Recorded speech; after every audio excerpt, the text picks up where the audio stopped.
সমু নামের এক ডাব বিক্রেতা ডাব নিয়ে আসে শহর থেকে।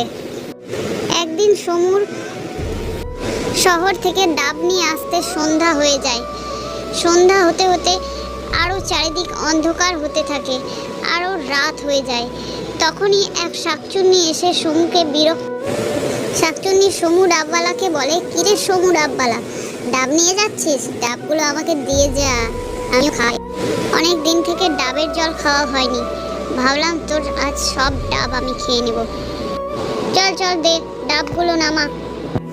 সমু ডাবওয়ালা তখন কেঁদে কেঁদে শাকচুন্নিকে বলছে, শাকচুন্নি তুমি আমার ডাবগুলো নিও না, আমি এত কষ্ট করে শহর থেকে নিয়ে এসেছি, বিক্রি করব, বিক্রি করে আমার সংসার চলবে যে এই টাকা দিয়ে, তুমি খেয়ে নিলে আমি আর কি করব?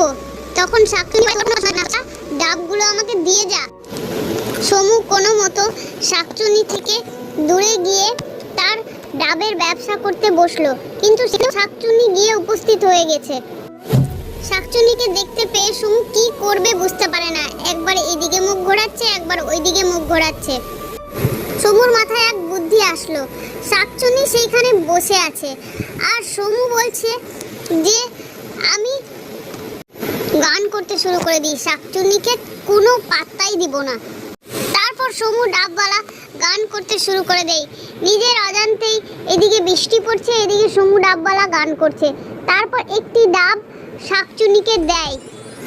শাকচুন্নিকে তো দেখা যায় না সবার চোখে, সমু শুধু শাকচুন্নিকে দেখতে পাচ্ছে। শাকচুন্নিকে যে ডাবটি দিয়েছিল তার ডাব একটি লোক নিয়ে নেয় আর সে খেতে শুরু করে দেয়। পরের বার সমু আরেকটি ডাব দিলে তখন সে ডাবটি একটি মেয়ে নিয়ে নেয়। তখন শাকচুন্নি রেগে নাচতে শুরু করে দেয়। শাকচুন্নি জোরে জোরে চিৎকার করে বলে, সমু এবার তোর আর ডাব খাবো না, এবার তোকেই খাবো আমি বিরিয়ানি করে। তুই লোককে ডাব খাওয়াচ্ছিস না, আমার সঙ্গে ছল করে তোর কিচ্ছু হবে না।